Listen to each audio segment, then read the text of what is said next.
here. Hi.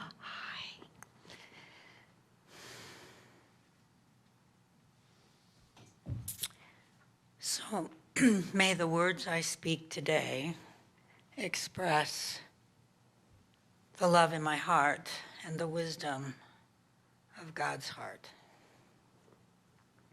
Hi, everyone. It's looks a little bit like, thank you for coming out in the wonderful smoky day. It looks a little like nuclear winter, in my opinion. But yeah, it's good to be here. It's good to see all of you.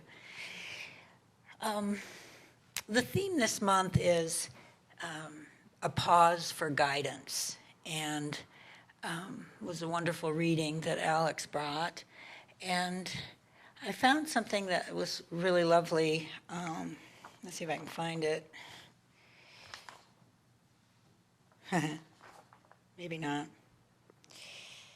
Something about the pause. Oh, well, it'll come, as it always does. So I'm wondering here in this wonderful group, how many of you commune with your inner spirit regularly? I was going to have everyone stand, but that would be inappropriate. And then you could sit down if you said yes. Right? Couple? Every day? How many can say every day? All right. How many would like to? More, even. How many would like to twice a day? Okay, good. So let that be your goal. And I wonder why we don't when the rewards are so incredible. And I've been thinking a lot about that. I was thinking about, I think I wrote it in the blog, that one of the things I do in the morning, besides just a silent meditation, is I journal.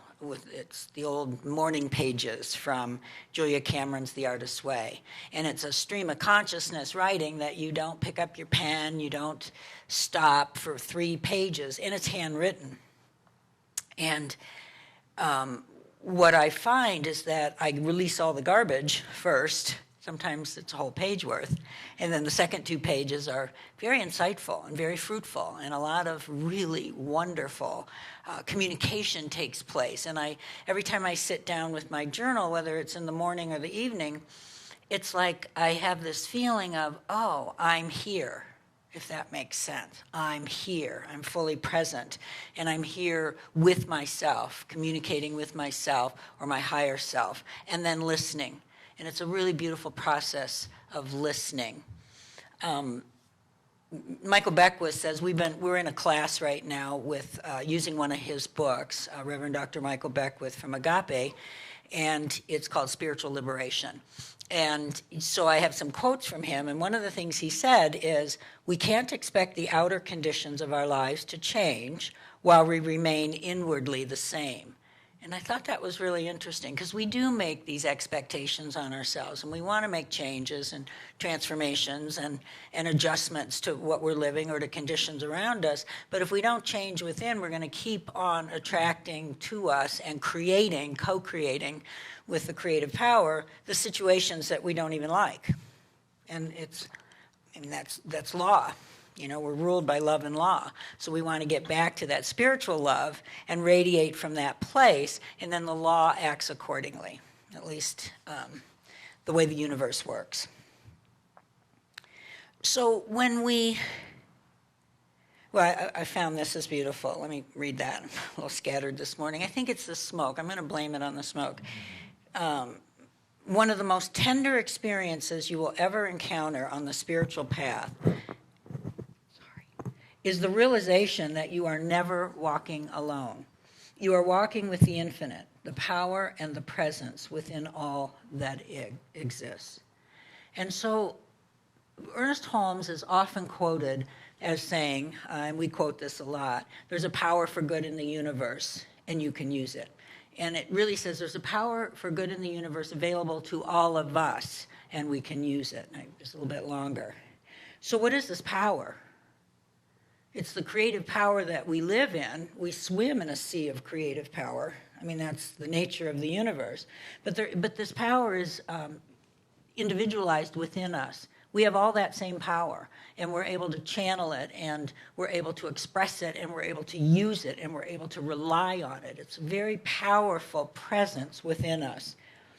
And it's the source of solutions, it's the source of creativity, it's the source of guidance, it's the source of healing, it's the source of dreams and goals and the process of getting there. It's the juice that runs our lives, should we allow it to. And you know, I always think about, have you ever heard the saying, be careful what you pray for? Something along that line. This idea of opening Pandora's box, you know, once you unleash that soul energy, that life force energy, that spiritual energy, you don't get to compromise your principles anymore after that. So instead of opening Pandora's box, I like to think about it's opening into your power source. But, and I don't want to say beware, but be mindful that it will guide you to do things, to think things, to feel things that may not be commonly accepted. Does anybody have that experience? Like when you answer to the different drummer, or what's that saying? You dance to the beat of a different drummer, something like that. But sometimes when you tap into the power that comes through you, and it is your unique version of that, it is your unique truth, quite often what comes forward is something that may not be commonly accepted. Michael Beckwith talks a lot about, what does he call it, the creatively maladjusted, and that conforming, and a lot of people say that imitation is suicide. I think that was Emerson.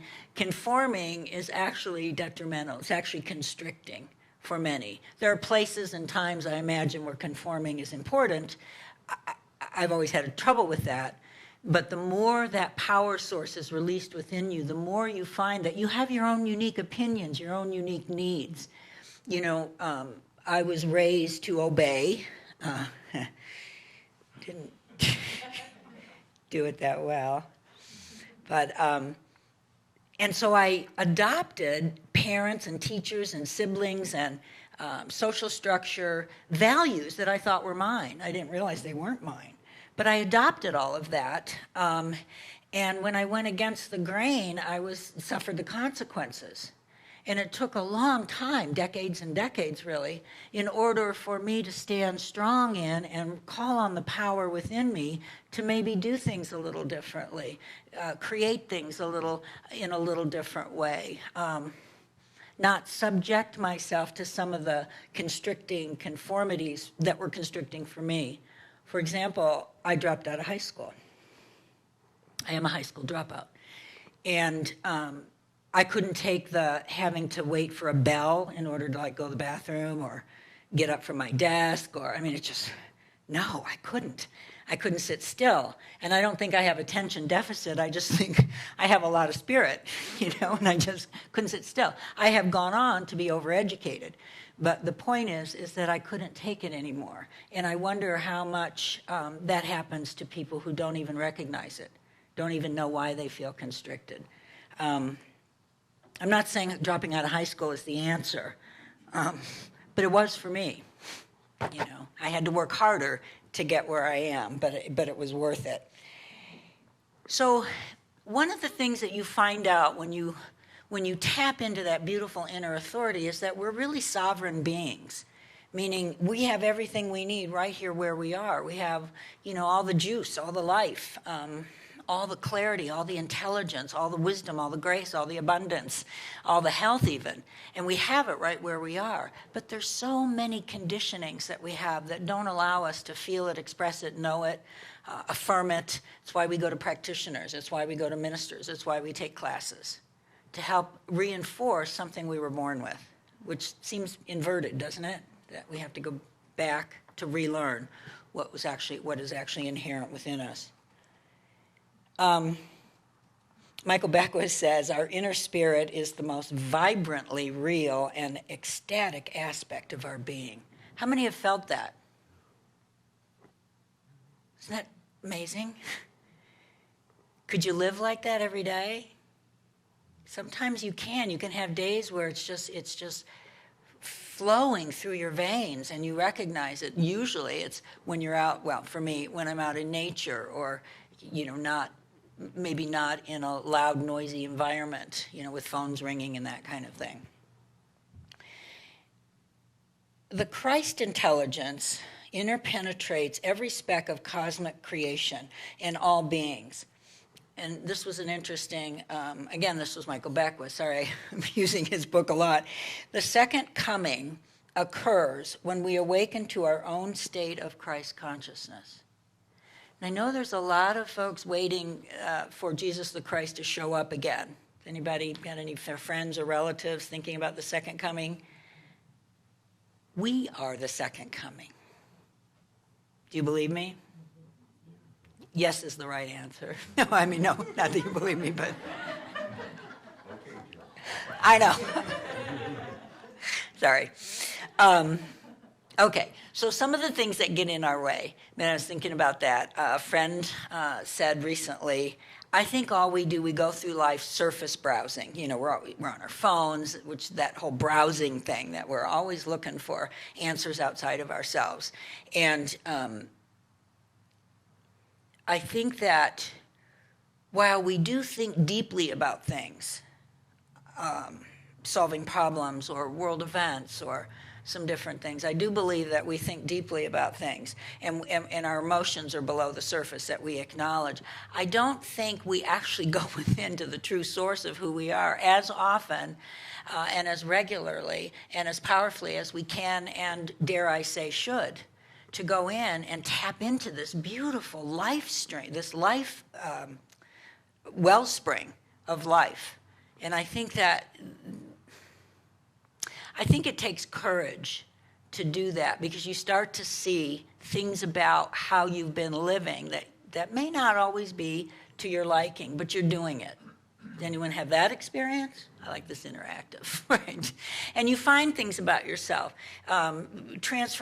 Spiritual transformation takes courage, because you do have to face yourself. You have to face your places where you've been less than kind, or where you have been, less than kind is a big one, but where you've been out of integrity, where you've been unethical, where you've not told the truth, and so on.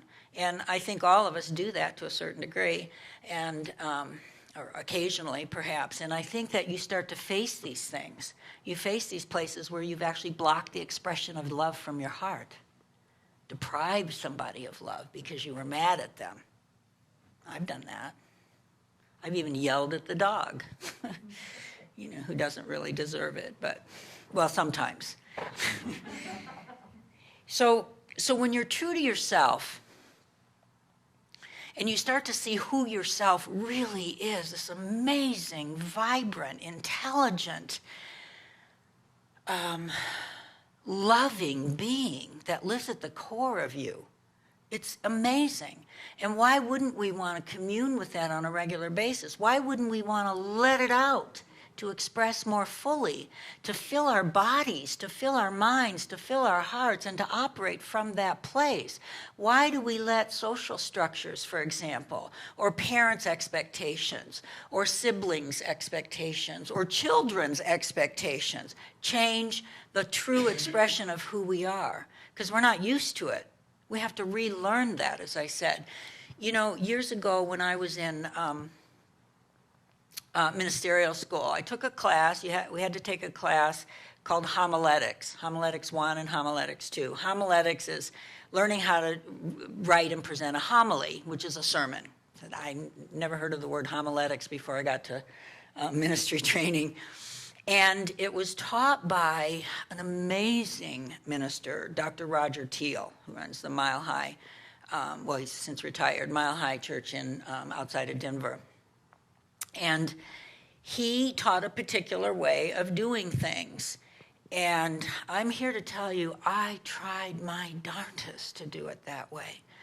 And it's like you prepare during the week, you do your research, whatever, you write it out, you rehearse your talk.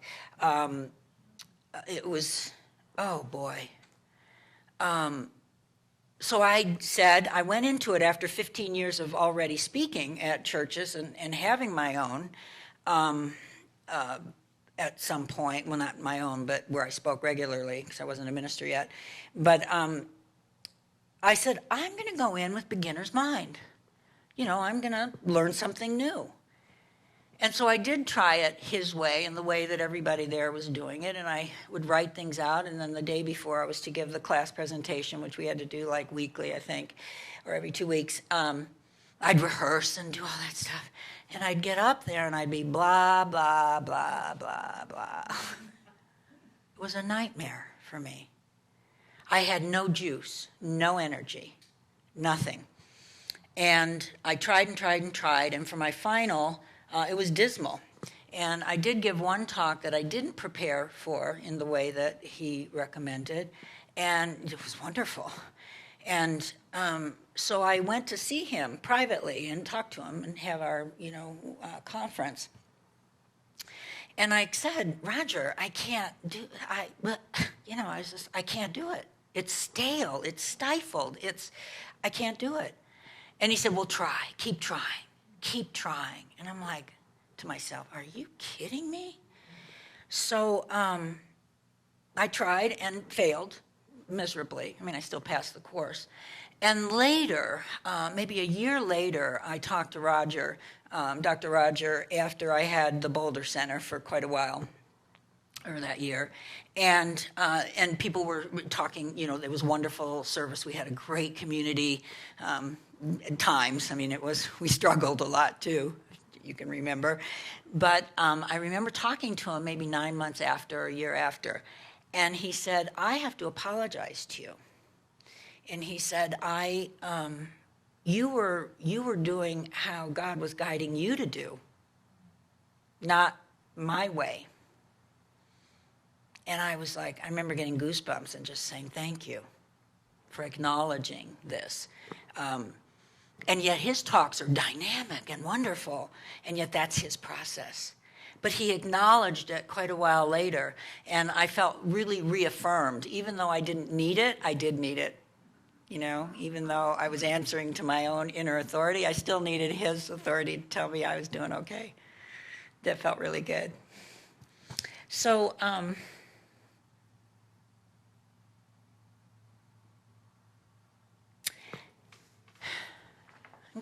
we're gonna do a little meditation here in a little bit, but something that, again, Michael Beckwith said, is our spiritual root system requires the nutrients of the infinite. Isn't that lovely? And before we go into the practice, I did want to talk to you a little bit about the benefits of practice. Meditation and prayer in particular. And it was funny that I was reading somewhere that exercise, dog walks that I consider a meditation, yoga, etc., those are not substitutes for sitting in the silence. I've often thought maybe that, counts. It counts towards maybe contemplation as you're out doing stuff or relaxing, but it's not like sitting in the silence. Jesus realized that the most practical way to live was to put God first, to make meditation and prayer our first activity of the day, as Alex read, to place our trust in the changeless spirit so that as we experience the inevitable vicissitudes of life, we navigate them with absolute trust in the fundamental goodness of the universe. And who doesn't want to be tapped into believing the universe is actually fundamentally good? Because that's what it does. It reaffirms us that the universe, God, is benevolent. So there's the be, do, and have from the benefits of practice. The more we commune with our inner spirit, our inner authority, with our God presence, the more we embody the qualities of our spiritual self. We learn to respond rather than to react. The do in the be, do, have allows me to make informed choices about my actions. So it's like right action that we talk about. You take right action because it's based on that inner authority. And the have, from being and doing, we have what we want and need, and it comes from your authentic presence and your responsiveness rather than reactions. So letting spirit lead the way and you're acting from your inner authority, you bypass reacting from fear or outside shoulds. It's really important to recognize that. Just meditating in the silence, 20 minutes-ish, depends, every day, your life will transform. Your perspective will transform. Your ability to solve things. I mean, if anyone tried to solve things from their mind, and I know I've been able to, because I'm very heady, they're able to create solutions to things, but they're short-lived, usually. And they're not that long-lasting, highest outcome that you can possibly imagine. So I want to encourage you to be, do, have. One of the teachers I had, Amit Goswami, he taught the physics of the soul. He's a quantum physicist and a physics emeritus in Oregon. And he would get on these teleconferences with us, and he wanted to teach us to do more being, right, rather than doing. Be beings, not doings. And so he got on the phone one time, and I don't know, maybe I've told you this before, and he sang to us, do be be, do be be, do be be. It was just hysterical. And he was trying to make a point, more emphasis on the being and not the doing. You probably had to be there to really get the full impact of it, but it was pretty precious because he was actually a very soft-spoken, quiet gentleman, and then he came out with a song. So let's just do a little meditation if you are willing to do so. And I always like to start with breathing. Of course, you're breathing, breathing into your heart, doing some heart breathing. And what that does is helps bring your whole attention, your whole being, your whole body into the center, into your heart, activating your heart chakra, where I believe it's easiest to most know God, to most know your source, to connect with all that you are and all that is. And breathing into the heart, not changing how you breathe, just where your attention goes. Imagining coming into the heart center, you might imagine the chakra or just the center of your being, exhaling any tension, any distraction, any judgment, any reservation. Just let it go. You're completely safe in this moment. Just breathing into the heart, opening the heart, activating the heart, quickening the heart, and evoking the presence within. Consciously evoke that presence. Call it forth. I call forth the highest presence that I am.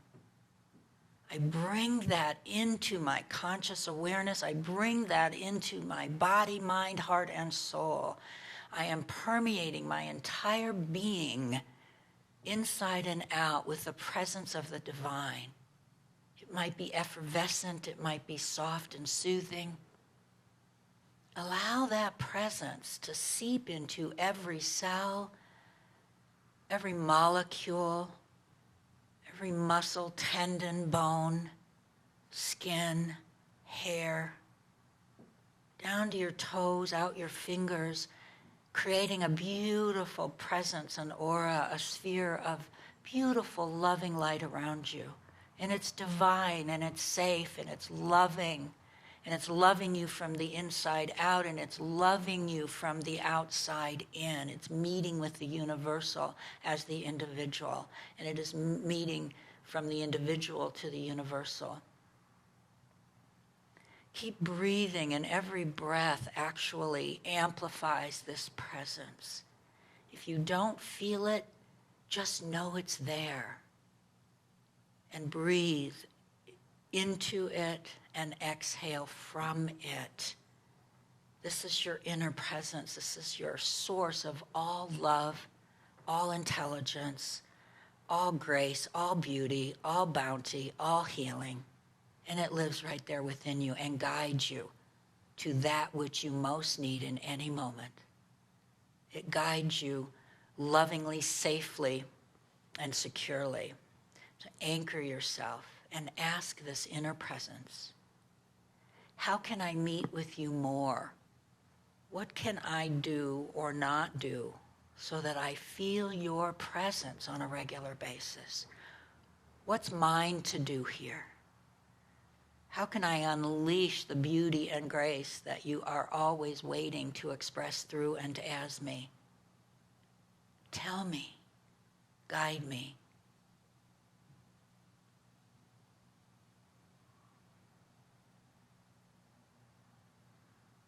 And then we listen and trust.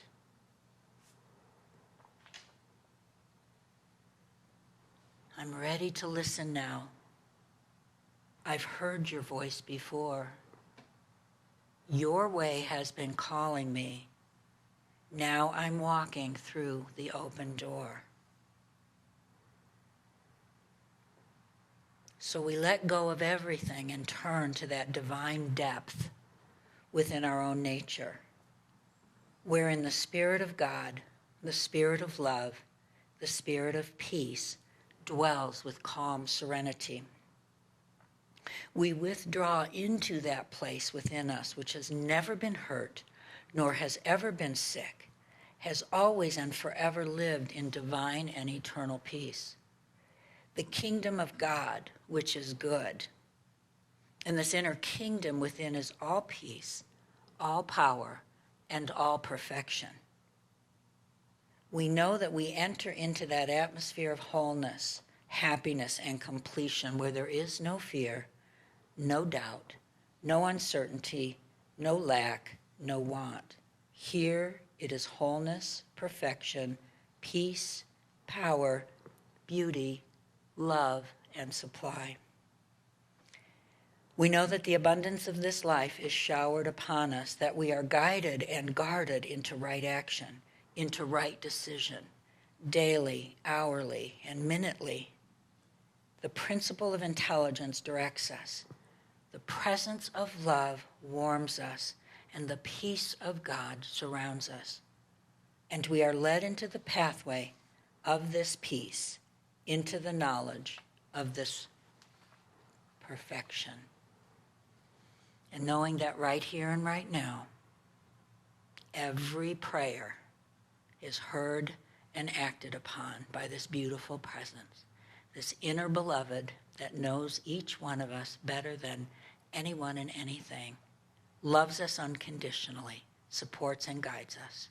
So knowing this, I express my gratitude for being here and for knowing this and for speaking about this and for sharing this. And in gratitude, I simply say, and so it is. Amen.